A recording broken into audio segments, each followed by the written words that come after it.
Welcome to Drams and Dragons. My name's Gus Berger. With me, as always, is my co-host, best bud, Dustin Van Horn. What's How are you up? doing tonight, man? Oh, doing good. Uh, Tired, guess. I'm tired. Hmm. School just got out, and everything's changing. Got a move coming Yeah. up. Our Father's Day was our a blast. yeah. Your school got out this week? Yeah. Oh wow, that's last day for my kids is Wednesday. Oh, okay, gotcha. The change is coming. Yep. Yes. Yeah, I think ours actually ended Friday. Today was the first day that there should have been school and there wasn't. And I'm Uh-huh. feeling it. I'm feeling You're feeling it. Yeah. it. I feel Happy, that. happy, but yeah, yeah. All Oh right. man. Well, tonight we're going to be talking The Devils by Joe Abercrombie. Book came out, what was it? Like a month ago? Yeah, a few Something like weeks that, ago. Yeah. roughly. Yeah, about a month. And yeah, I think we both had the chance to read this. I think you listened to the audiobook. If Hmm. I yeah. I just want to make sure I wasn't misremembering that. I got the fancy ass, like signed, cool, awesome British version. Yeah. Is this fair? We avoid too many spoilers in this episode Sure. Yeah, it's pretty new. because it's pretty new, Yeah, right? I'm Is down with that that. Yeah. fair? Okay. Yeah. But first, before we get into the book, I am gonna have a little dram. All right. The show is called Drams and Dragons, Yeah. um, and we haven't I had any for a yeah. while. But yeah, man, looking forward. What are you drinking tonight? I am going to be doing a tasting on an Old Forester single barrel. So you find some of these sometimes. They're Old Forester is a classic straight bourbon whiskey. A while back, I did a tasting. I've done them a couple times. I did it. They're 100 proof, like way back when. It's sort of a classic standard bourbon. I did the with the 1897 on the show. And yeah, so I just want to get into this barrel strength here. It's Cool. a single barrel strength, and it is a barrel select. So what that means is, so obviously a single barrel is they didn't mix barrels, right? This one is a barrel select. So it was High Spirits, the liquor store up in Paulsbo, Washington.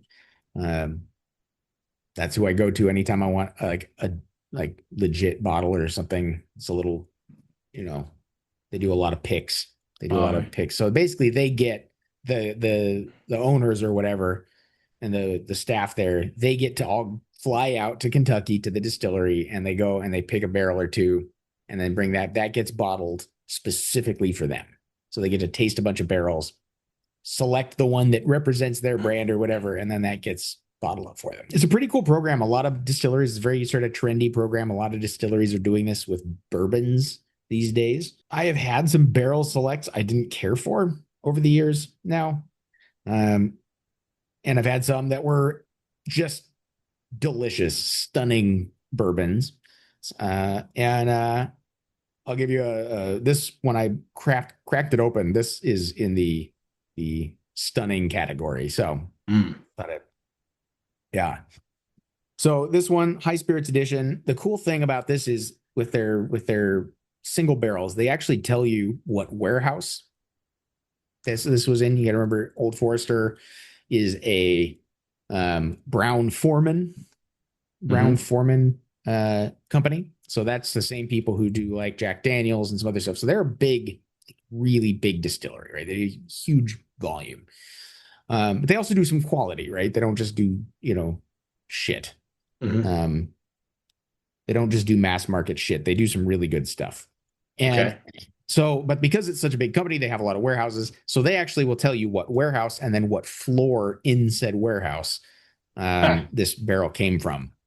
And it's such a big thing. You can actually find websites and spreadsheets out there of people trying barrel picks from Old Forester or Brown Foreman or whatever, and seeing what characteristics come from which warehouses. One of the Dude. main things that makes one of the things that makes barrels different isn't just the wood in the barrel or how it's treated or whatever, the whiskey that Hmm. goes into it. or what Like was the in that air, barrel or whatever. It's literally what one of the big things actually is temperature variation. Okay. Because it's like a, when it gets hot and cold and hot and cold, it creates convection inside the Mhm. barrel. It also opens up the pores in the wood and then squeezes. So whiskey goes in and then it gets cold. Barrel shrinks, squeezes the liquid out. Right. So depending on what the temperature variation is, can dramatically increase the amount of um, contact with the wood that the Mhm. liquor sees. So Cool. if you have so depending on whether the warehouse is climate controlled or not, can have a big difference on, can result in a really big difference in not only how much flavor comes out, but what flavors come out. So people have, yeah, collected reams of data about tasting notes from different warehouses, different floors in those warehouses. It's a whole thing. Mhm. This one is Warehouse K. This is generally considered an excellent warehouse. Floor 8. It is temperature cycled, so that means they have some heat, some like climate control in there, but they raise and lower the temperature significantly. Okay. Um, you could find what proof these are, like their barrel strength. So this is not diluted. This one is 67.2% alcohol, which Okay. is Oof. extremely strong, right? Yeah. I Jeez. mean, it's you could take just consider you could take 20% alcohol off of this and it would still be a solid proof whiskey. Yeah. Okay. Wow. So it's a Yeah. strong whiskey, 134.4 proof, 67.2%. That's a record for me. I don't think I've ever had anything that. It's a record for me. The only things I've had that were higher proof than this, uh, that I've tried, are Bacardi 151 and Everclear. I know. I was gonna say I'm And remembering the dorms in I college. don't recommend either of those things straight or neat. I don't recommend that at all. Good God. No, So you have to get a large ice chest and fill it with juices and fruit. yeah, you gotta make jungle juice, right? And Yes. that's what Everclear is for. Bacardi 151. Like Oh those things are man. not meant to be consumed by themselves. They're meant as mixers. This is actually the first, I'll tell you in advance, this is the first whiskey I've ever had where I was like, okay, it needs a little water. and it's Not good by surprised. it's actually good straight. It's just not great. It's great with just a couple of drops of water.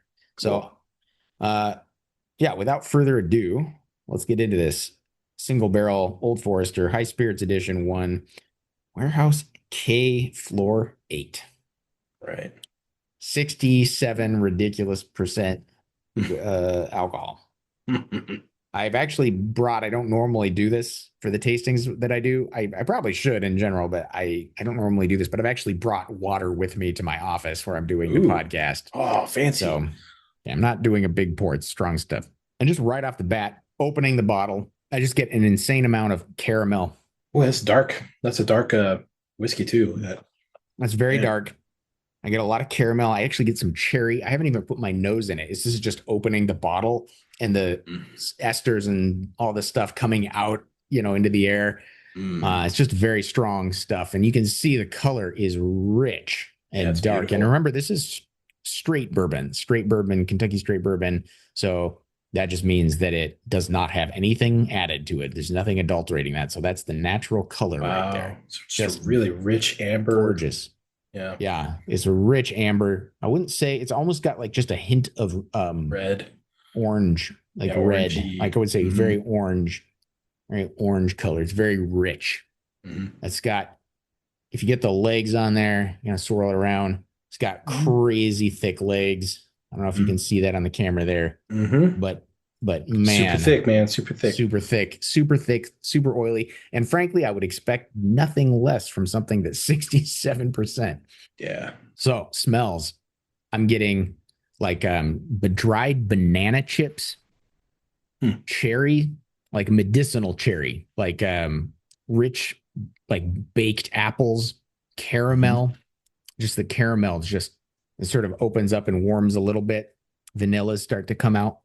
Yeah, it's that sort of rich, sort of almost cloying fruit flavors or Mhm. fruit smells, along with the sort of rich caramel and really good vanilla. Mhm. Oh, I just love it. It's a wonderful smell. I mean, it just smells 10 out of 10 smell for a bourbon. It's that, and it's got those interesting kind of banana and cherry notes that just like set it apart for me. Just those fruit notes, just insane. There's a faint oaky spice. It's definitely the oak, but it's not like an overwhelming oak. It's just very pleasant sort of background Mhm. complement to all the other fruity and caramel and vanilla smells, the sort of bourbon smells. That that I gotta say though, when I first stuck my nose in here, the banana smell, like it's like it's not just regular banana, it's like banana chips, Yeah. Yeah. It's like very those different. dried banana chips. It's Mhm. and just when I first opened it up, I first stuck my nose in, it just was like just slammed me right in the face with that Yeah. It's in smell. there. Cool. Yeah, the cherries. Yeah, man, I just love it. Yeah, I'm not getting more stuff out of it now. That's I think that's all the move on to tasting it. Mm, okay, it's a little briny. Mm. Oh God, raisiny, almondy, cherry. The almonds. There's a nuttiness to it. There's this nutty component that sort of 1 minute it reads as almond, 1 minute it reads as peanuts, and it sort of Oh. mixes with those raisins. Like you ever just take like a handful of of trail mix. It's Ooh. like with like nuts and like dried fruit, and maybe there's something vanilla in there, and you just yeah, and just Cool. wham. It's really tasty. And the salinity when I first sipped it was surprising. It doesn't smell like briny at all, but then you sip it and there's it's like there's a slight salt content to the whole thing. Hmm. Do the dried bananas show up anywhere? So that kind of goes with the trail mix type Mm-hmm. deal. I don't detect that on the palate. That's only on the nose, and I still get it on the nose.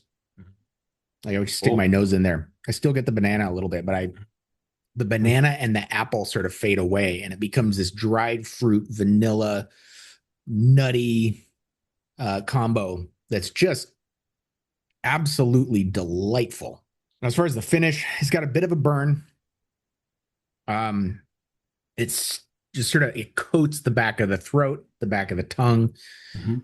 as it goes down. It just coats it all, and it really, I notice a little bit of the dried fruit on the palate, but really, it's coating with like that, some of those nutty components, just sort of coating and lingering, yeah, just continuing to kind of linger on the palate, on the back of the palate. Just it's very pleasant.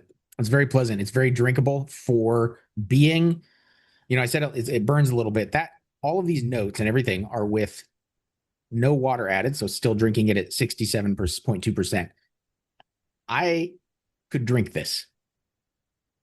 It's smooth. It's a little burny. It's Mhm. 67%. It The better be a little expected. burny. It's not a Yeah. little burny, like, Yeah.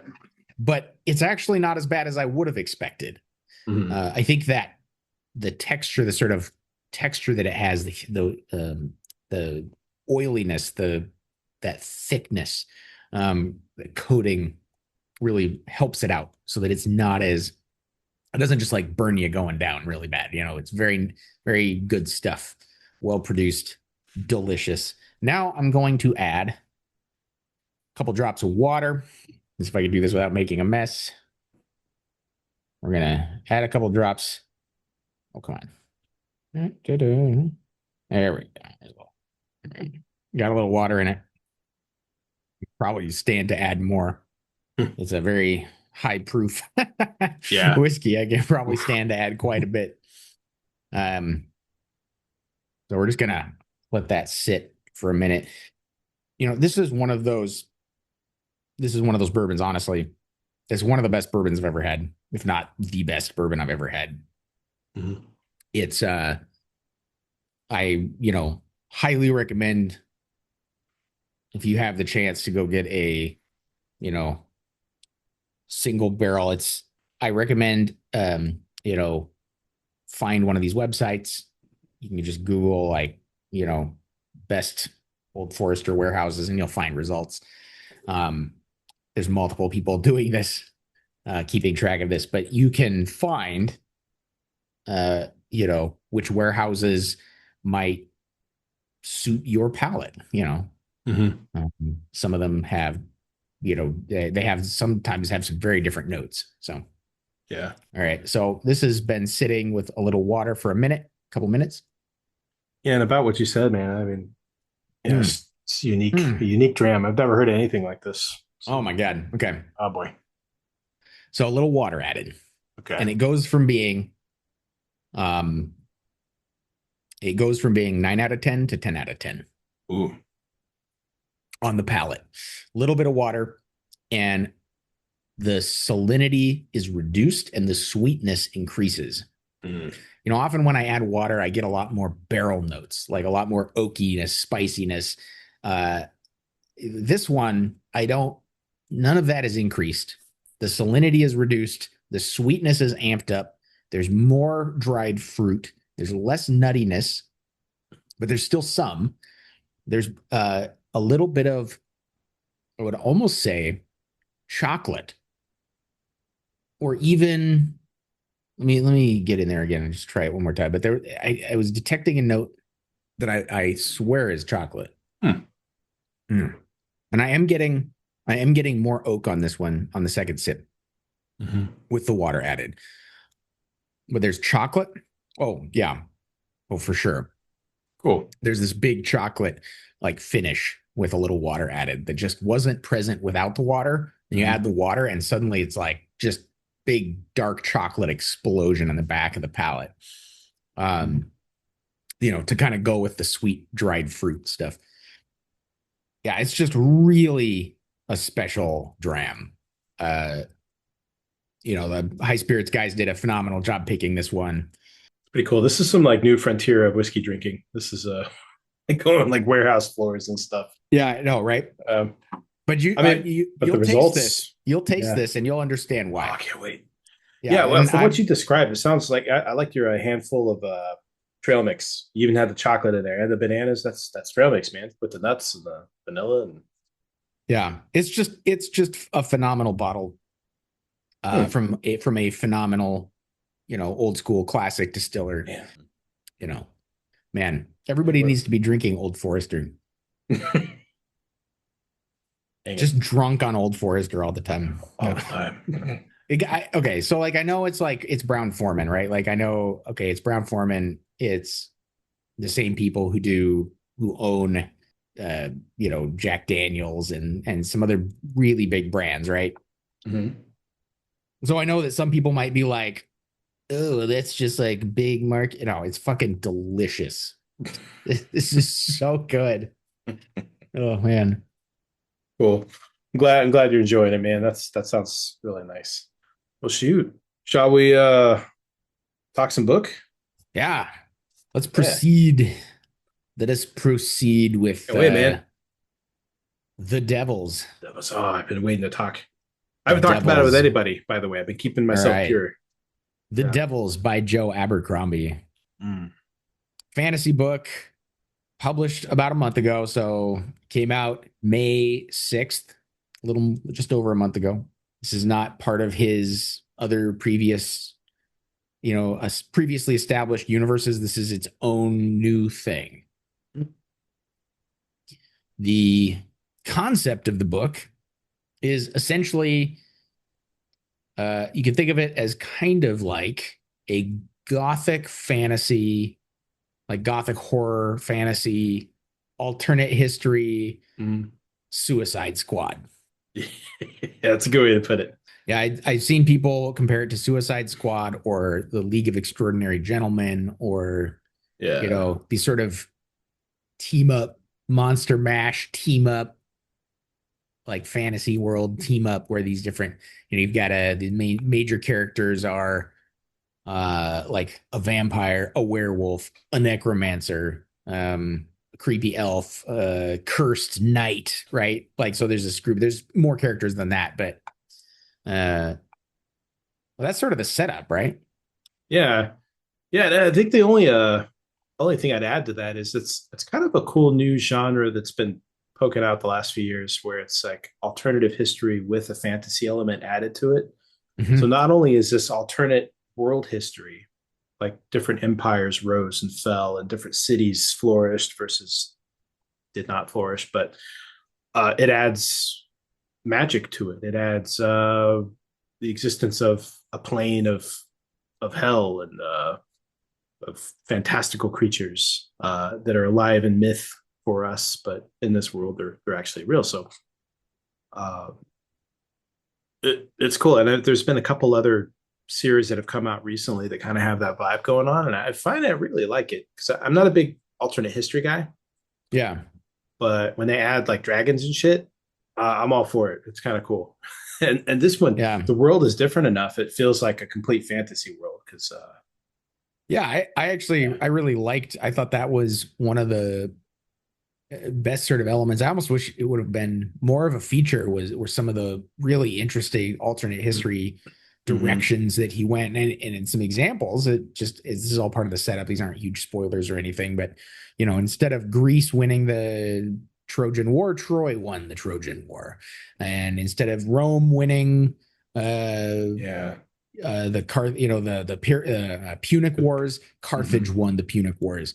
Yeah. And so the churches of the world, like they're essentially the Christian churches, are there's still an East and a West. It's like Carthage, although it's not Carthage itself. It's like it's still in Italy, but it's like there's these cities that are the main, that are these cities, these holy cities, and these sort of centers of power that are, more based on Carthage and Troy as opposed to Rome and like, Byzantium, right? Mm-hmm. Uh, Yeah, yeah, and yeah. If you know your history, it's really cool because it's a really nice what if scenario. mhm. And then they add magic to it too. Like you got the Carthage witch engineers, which sounds pretty metal. Yeah. It was cool too because it was a look into ancient cities and just ancient ways of life with magic added to it. And yeah, the Mhm. religion aspect of it was cool. They had like a Christ analog instead of the cross. It was the wheel.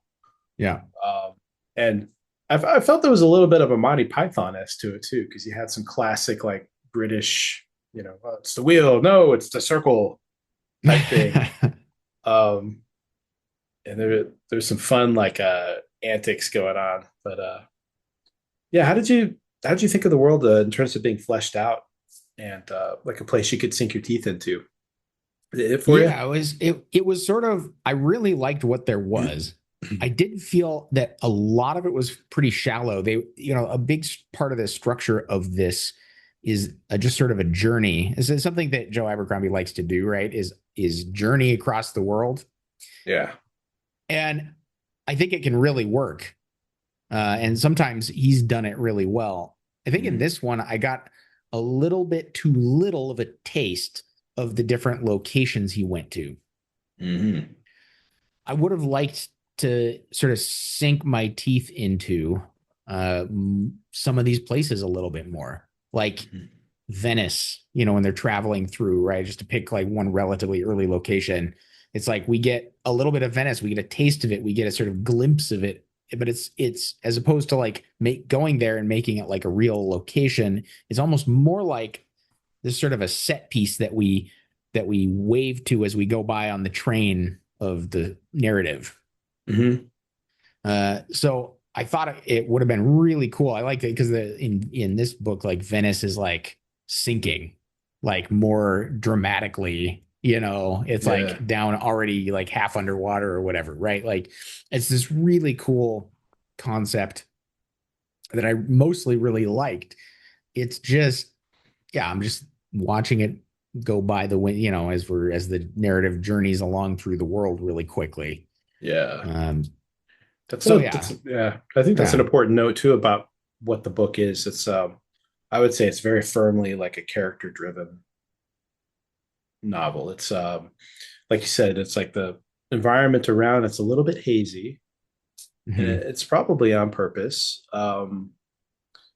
and it kind of suits his style from before. He's very much into writing about the characters, and there's a lot of philosophy, and there's all the characters are very fleshed out and how they think and feel. And the Mhm. audiobook's wonderful because Stephen Pacey puts a lot of soul into each character Yeah. and does a great job of enhancing how different they are.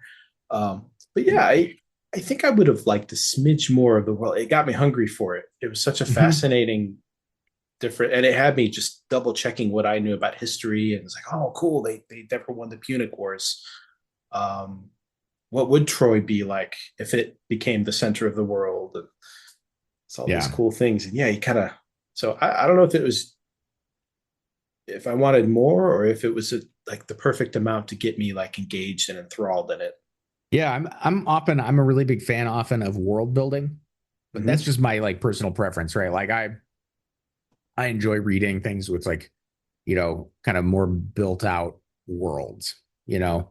Mm-hmm. Um so maybe that's what it is. But Yeah. like I really liked what he did in terms of many of the choices that he made about the history of this world and how it's different from our world. I thought a lot of those choices were just really meaty. Like you could just like dive into it, and you could just grab onto it and really dive into it. But he didn't, for the most Mm-hmm. part. Um, and yeah, so that was to me just a little bit. It left me a little bit unsatisfied Mm. um, in that aspect of it. Gotcha. Yeah, I think that's fair. But part Yeah. of that is also because I really liked a lot of the choices he made. Yeah. And it was like Wanted more. it So was that's like that I balance. want Yeah. just want more. I want it's great. What is there Yeah. is great. I just wanted more of it because Mhm. that part of it was just sort of felt a little shallow. Mm. Uh, Yeah, I think maybe his approach was to do it through the characters more, mhm. through the I can dialogue see and their that. thoughts and stuff. Yeah, so it was. Yeah, I mean, even so, I'm thinking Troy, right? Hmm. He describes the city. Hmm. There's a little bit of history to it, but through character conversations, you get a little bit of like Hmm. what happened here, what's going on with the flames above, and Hmm. some things like that. But and I kept thinking through this whole thing too, because like classic Abercrombie is having the first book in the series be like the first movement of a play where Yeah. you don't get to the meat. And yeah, there's so much meat in there. Like I wanted to know more about the elf invasions, um, Yeah. elf culture, Hmm. which sounds silly, but Definitely want to know more about the elves. something about the elves. Yeah. Because yeah, in this book, it's interesting that the elves are the ones who the Christians are crusading against, Yeah. which is very different from how things were. And they're a fantastical creature introduced into here, and I did feel a little bit like the elves were like the goblins from Black Tongue Thief. At least they yeah, were just described that way. I don't know if they'll end up that way after three books or whatever, but like they certainly were described in some they eat similar people. language. Yeah, Yeah, exactly. They eat people. the They're a biters. monstrous race that everybody's fighting against, and they eat people. Yeah, We don't know how much of that is actually true or whatever in this book, but yeah, it could just be bullshit, right? Mostly, right. but uh, but yeah, it's an interesting thing. I do want to know more about them for sure. Yeah, There yeah. wasn't anything, all of these things. It's funny, my complaint is almost like a good thing because there is, in theory, two more books. He is Mm-hmm. writing a trilogy, as I understand it. Mm-hmm. So it could be a good thing that the first one, I'm like hungry for more for this stuff, right? Yeah, Um, doesn't want to give it all away in the first book. I just hope that by the third book, there's, some real depth. Because, yeah. in his other stuff, you really dive into some of these places in the world. You really learn more about them. Um, you get a real good Mm-hmm. sense of Adjua, right? Like there's Mm-hmm. And the and North in feels very and the yeah. North, it's very concrete. It's very fleshed out. And in this, I feel like he relied a lot on our sort of our understanding, our sort of implicit understanding of the world and Europe and its history. Mm-hmm. Um, for like, I feel like he relied heavily on that sort of pre-existing understanding of the world to Mm-hmm. kind of fill in the blanks. Yeah. Uh, Just kind of a uh, bold choice, right? You yeah, know. and I don't care for it. I'm just saying. That's all I'm saying. uh, Yeah, yeah, because it yeah, is yeah. also so different, right? And he made some really interesting choices, and I would have liked to know more about the results of those and the details about those. And yeah, Well, that's why I feel like he wrote it for us. Like, Joe, if you're listening, thank you. But it's like it was like a book written for like dads who like dad history and like, oh, the Punic Wars, of course. yeah. What a fascinating. There was a lot of Yeah, that type yeah. stuff where I felt like it was written for me, and Hmm. well, parts of it were. Um, and then the suicide aspect, the Suicide Squad aspect of it was kind of a fun lens to see the world through. You got this cast of villains Hmm. who are actually just misunderstood misfits. Yep, Um, just like Suicide Squad.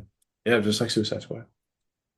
They've got handlers who are assholes and Hmm. have secondary and tertiary motivations, and the people in power conniving, and it's got all the good elements there. Yeah. But I was trying to think, that when I was reading it, I was wondering, I was like, okay, so it's Abercrombie. He's like a trope kind of inverter.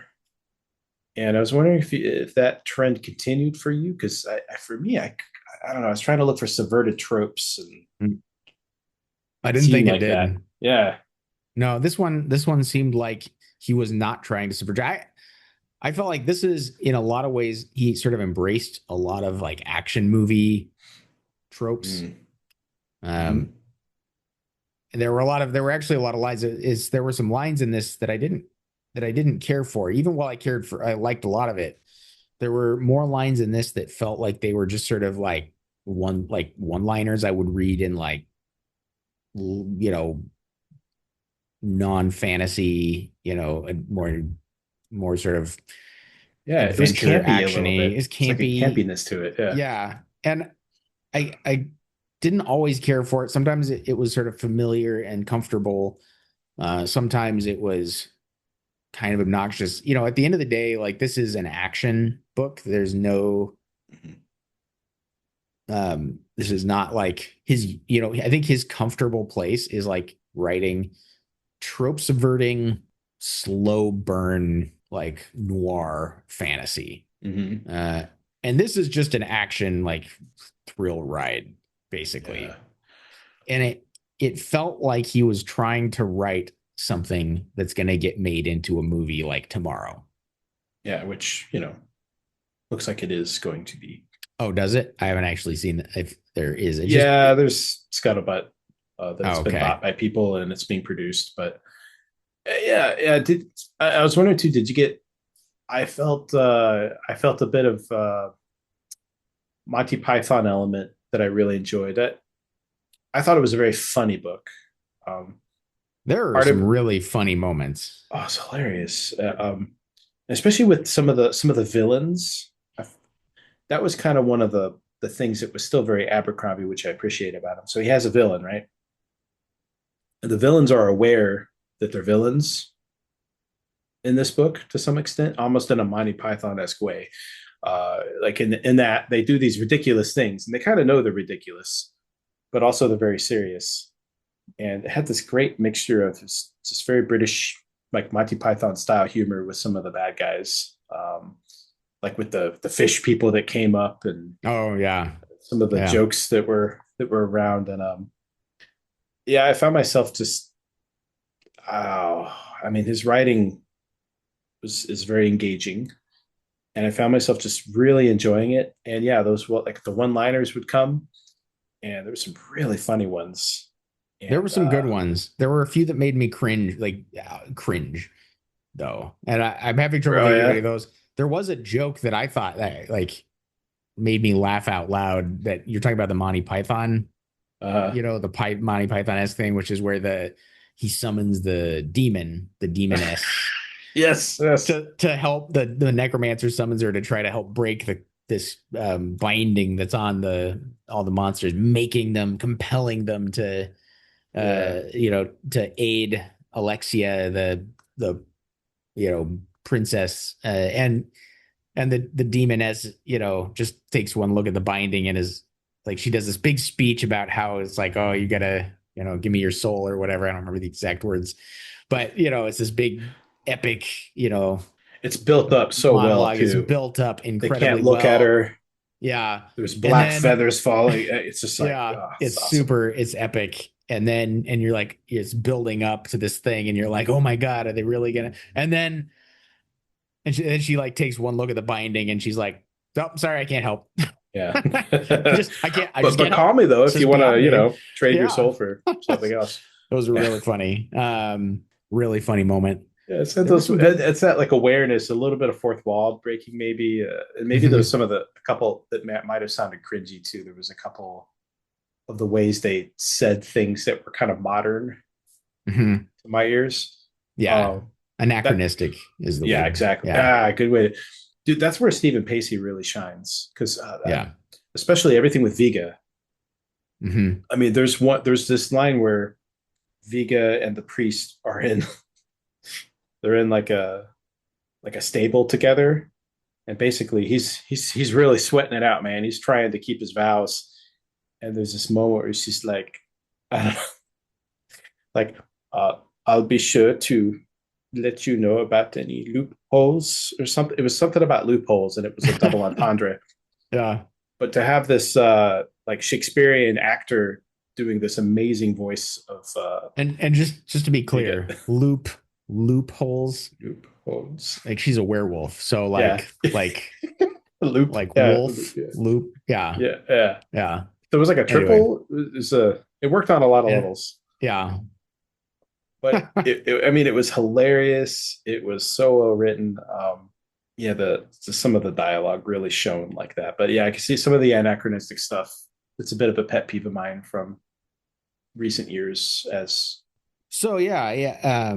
I did feel like, this was way more actiony than Mhm. a lot of his stuff has been. Just like straight up right off the bat action. Yeah. Like, and I don't mean like in a oh, the prologue is just like an action sequence to get you engaged or something, and then it slows down. Like this was like action, action, action, action, like the whole way, like straight away. I mean, there's breaks, a little breaks in the action. There's like a bunch of there's like a little break and then a bunch of action and then a little break and then a bunch of action. There's a lot of fight scenes. Mhm. Um,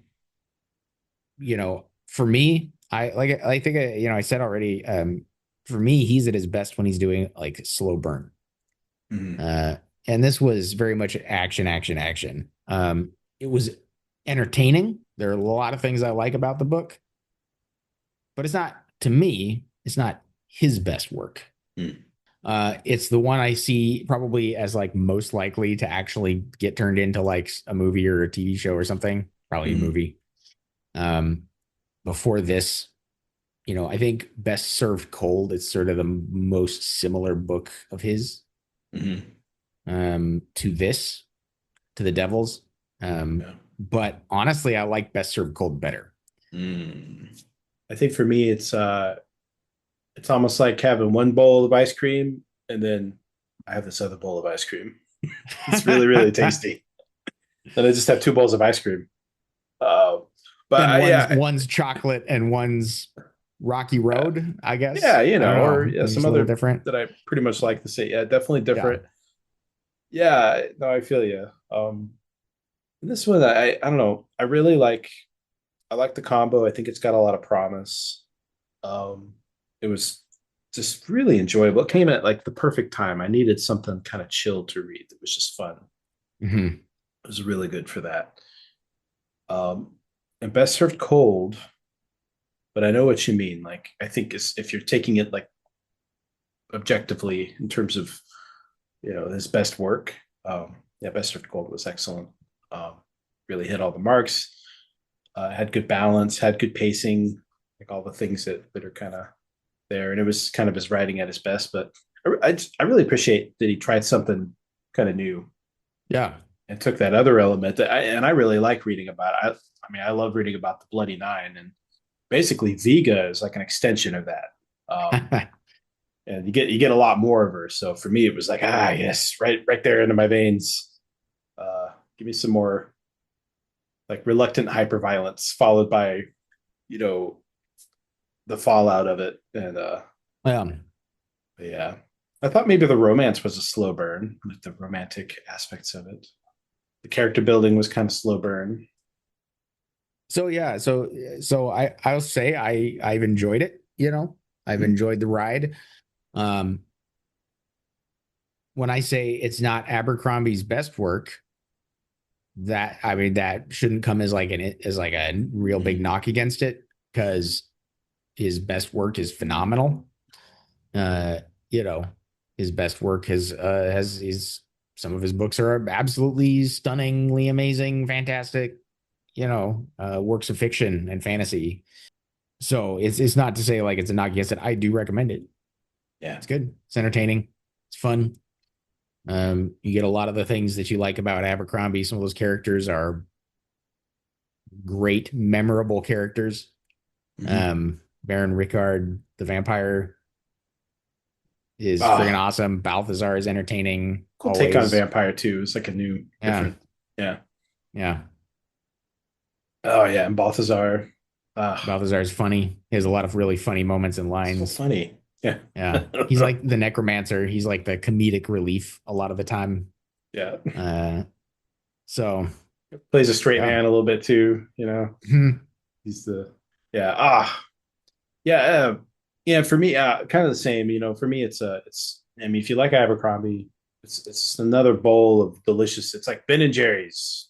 Uh, it's like, oh, look at this new cool flavor from them. That's what this is. It's good. It's got new elements to it.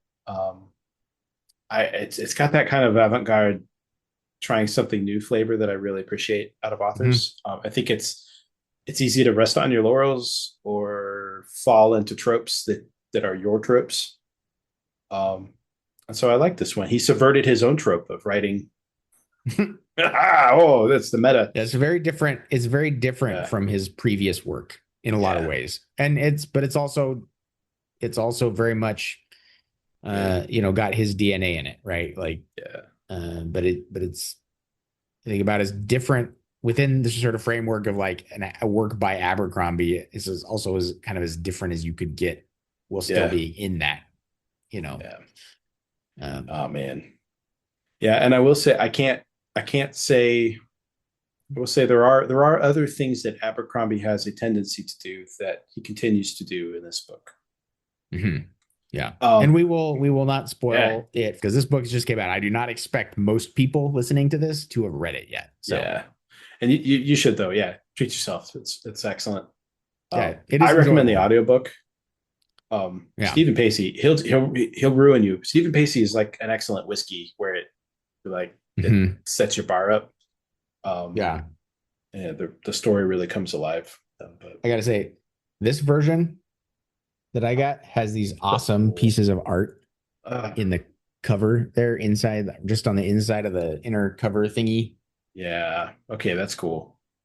Yeah, I guess got the yeah that it's signed too, right? Yeah. Yeah, this one's worth getting. Nice. All Right right. on. So good recommendation too. But yeah, so glad we finally talked about it, man. Yeah. Likewise. Yeah, glad you liked Yeah. it. It's entertaining. Um, It's fun. yeah, stuff. Yeah, one Um, more. Give me more. yeah, I want more of that world. I really that world has a lot of. I think there's a lot of. It could be really juicy Yeah, and sink your teeth into your vampire yeah, teeth or your yes. werewolf teeth, whichever kind of There you Yeah, go. it's the good meat. Is a good way to put it too. This Hmm. is the good meat. Yeah. Ugh. Yes. Awesome Yummy, gross stuff in the tasty book meat. too. Yeah. Yep. Oh man, freaking vegan. Yeah. Yeah. Um. Well, man, it's nice chatting with you, and listeners, thanks for Yeah. listening. Thank you all for listening. Hope you have a good night. Thank you for Yeah. joining us. Hope to see you on the next one. Stay gold, babies. Babies. Put the babies in there. I don't know. Stay gold, babies. Stay gold, babies. I don't like it. I'm gonna keep working. Workshop.